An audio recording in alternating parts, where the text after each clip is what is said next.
Welcome into another parking lot preview here at McKeon Park. Matt Ford-Wellman, Tym Brown, Mike Najarian. The crew is all back together. It's a home game. It feels like it's been a minute, guys. It's really been just, 2 and a couple days here. Hyannis Harbor Hawks taking on the Cotuit Kettleers. Tym Brown, what do you like today? Well, I want to see more offense out of Hyannis than we saw last time. I mean, obviously, Chris Rembert was a one-man show when we were in Cotuit. Kettleers fell 3-1 to the Harbor Hawks. Chris Rembert with a 2-homer game. Thankfully, I picked him for player of the game that day, as we all know, and we should all recognize. I'm getting pretty good at this, you guys.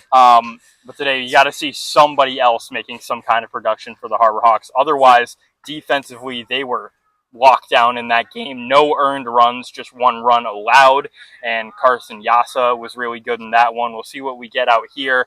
I'm not sure how many days rest we got guys on Santi Garcia on after he went 4 innings in YD. He could be a big piece out of that bullpen. But I like the defense today for Hyannis. We'll see Santi today. Do you think we will? That's an honest question. I'd say it's possible. I think it's under 50. It's possible, but unlikely. It's unlikely. I think you'd be more queued up to go for next game or the game after, especially with the big week here. But you might want to stagger them. I don't know. Yeah. This relief pitching effort is going to be so fun to witness, just simply because there's so many great relief pitchers we could go through. Tym, do you think without Chris Rembert, the Hawks are really equipped to take on Cotuit today? Well, they've brought in some new guys since Rembert who have stepped into the lineup, and even guys who have stepped up since then. Ray Velasquez has been much more productive since Chris Rembert went to Team USA. And I know Gabe Camacho has had his stand-in at first base, and he's been doing really well. And then Jackson Willett has obviously taken off. He competed at Citi Field the other day for the All-Star game between the MLB Draft League and the Cape League. So there's a lot of firepower still in this Hyannis offense. Mike, can you take me through, what Hyannis is going to bring on the mound today, what they might bring in the offensive scheme, their actual lineup today?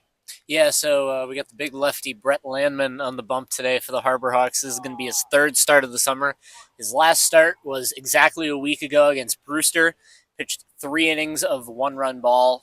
That's been the same for both of his starts. Both 3 innings, both one-run ball. The walks and the strikeouts have varied slightly, but all in all, Landman has been a dependable pitcher for the Harbor Hawks this season. I feel like you know what you're going to get out of him, and I think that's going to be key in a game that Hyannis would like to win after, losing against YD and tying against Harwich last night. I think you got the right guy on the mound for that today. As for the lineup, got a little bit of moving and shaking here in the lineup from Mitch Carricker. You got Stone Lawless, the catcher, moved all the way up to the cleanup spot. I think that's a new look that obviously we haven't seen that so far this season. I think with the way he's been hitting, I think that's a look that we're gonna see a little bit more. Especially if he has a big night tonight. You got Matt Mira back at the top of the lineup. You got Ryan McKay right behind him. You got that 1-2 punch that I'm really liking. Andrew Williamson back in the lineup as well. He sent one way over the scoreboard. One of the highest home runs in BP action so far this summer. I think he's primed for a big day after a couple days off, just with the day off and then not playing yesterday. So I'm really, and obviously you got Jackson Willett's back in the lineup at shortstop. You've got your guys in the lineup today, the guys that have really been producing for you. So I'm liking what I think I'm going to see from the Hyannis offense today.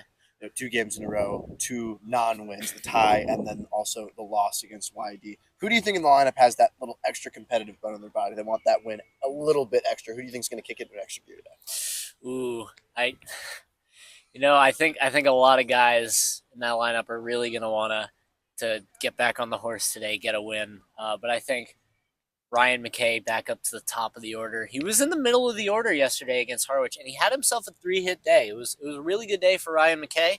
I think moving back up to the top of the order, I think we're going to see another multi-hit day. I think Gabe Camacho right in the middle of that order. I think he'll have a big day. I think those are, and obviously Andrew Williamson. With his power back in the lineup. I think those are a few guys who I think are really going to be determined to help get Hyannis back into the win column. Tym, what's Cotuit going to do to kind of slow down this red-hot Hyannis offense, who's kind of struggled in these last 2 games to really get that win across? Well, they've got Peyton Manka on the mound. He has a 1.29 ERA through 2 appearances, 1 start with the Kettleers, but he has had some control issues. He's given up 6 hits in his 7 innings, as well as 6 walks. And you know how much this Hyannis offense loves to take their walks. They're a very patient group, and that's going to shine through today for sure. On the offensive end, they're kind of sad, I'll say, after putting out one run there. I mean, you feel a little deflated after doing that against your rival at home.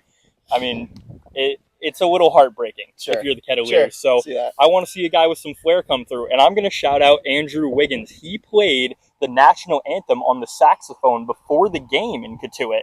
And then he played the whole game. I'm hoping we'll see him here. We don't have their lineups just yet. But Andrew Wiggins, namesake of the 2015 first overall pick to the Cleveland Cavaliers, traded to the Minnesota Timberwolves, and then was an NBA champion with your Warriors, Matt. We'll see if he comes through today. We all can tell where Tim's sports knowledge lies, correct? Yes. Okay, I just wanted to make sure we're on the same page. Absolutely.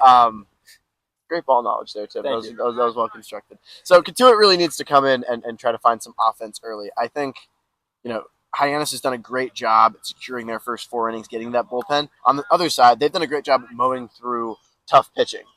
If Cotuit's going to walk, these Hyannis Harborhawks, I think they're going to take it. And I think that'll be a very successful day for them. To be successful, Cotuit's going to have to live in the zone. They're going to have to live and die by the base hit. And I think that's going to be, the core foundation of this game. It's going to be the 90-foot errors. It's a cool plane.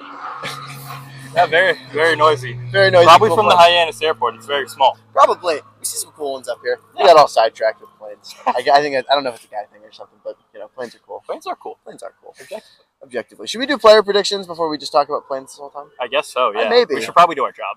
Probably. Maybe. Something like that. All right. We can refocus here. Yeah. Okay. Mike, we'll start with you. All right. I talked about him a little bit when discussing the Hyannis offense. I really like Gabe Camacho. This is going to be his 5th straight start, all at first base. He hasn't really had that big game yet. He had a big hit against YD on Sunday, the game-tying triple. But I think we're really due for a big Gabe Camacho game in the middle of the order against a rival in Cotuit. The ingredients are there for a big game from Gabe Camacho. So I like him as my player of the game. And I think Hyannis is going to get back on the horse today, get that W. Give me it was a little low scoring last time. It was 3-1. I think we're going to see slightly more offense this time. Give me 5-2 in favor of Hyannis. 2 in favor of Hyannis. Mike, we were talking about who writes game story sides for us as writers. And every game story you write seems to be a low scoring shootout that, might not fall to Hyannis except for that opening day. Yeah. Every game story I write seems to be kind of the other side. We seem to get a lot of runs. It seems to be very chaotic. I'm going to side with that today as I'm writing the game story. Go check that out tomorrow. When you wake up, you'll see it. It'll be up later tonight. Let's go score. I'm going to say 8-6 Hyannis. They do get back on the horse. And I think Jackson Willits is going to be player of the game. He has some fresh legs, a fresh body coming into tonight. He's really going to look to obviously walk like he does, and Cotuit does tend to walk some guys. I expect him to take some free 90-foot bases and really, make that count. I think he'll score some runs, and I think at some point when he gets pitched to, he will have a couple hits. So Jackson Willis, player of the game, 8-6 Hyannis victory. All right, for my player of the game, I'm going to go Ray Velasquez. He has a lot of pop. He should shine through here as he's gotten really comfortable in the Cape League, one of the few guys who has been here all season, and I want him to shine through against Cotuit, a rival, as we've said a couple times here, but he definitely has the potential to pop off any game. And for my score prediction, I know I have gotten my reputation for going high. I want to see a lot of action. I want to see a lot of offense. But let's have a grudge match here. Let's go a 2-0 victory for Hyannis. Wow, 2-0. I don't think – have we had a shutout this year? I don't think so. That would be pretty big for the pitching staff. It would be pretty big. Okay. I like it. Tim Brown bucking trends here. Yeah, I know. All right. I'm okay with that. Shutout for Tym Brown.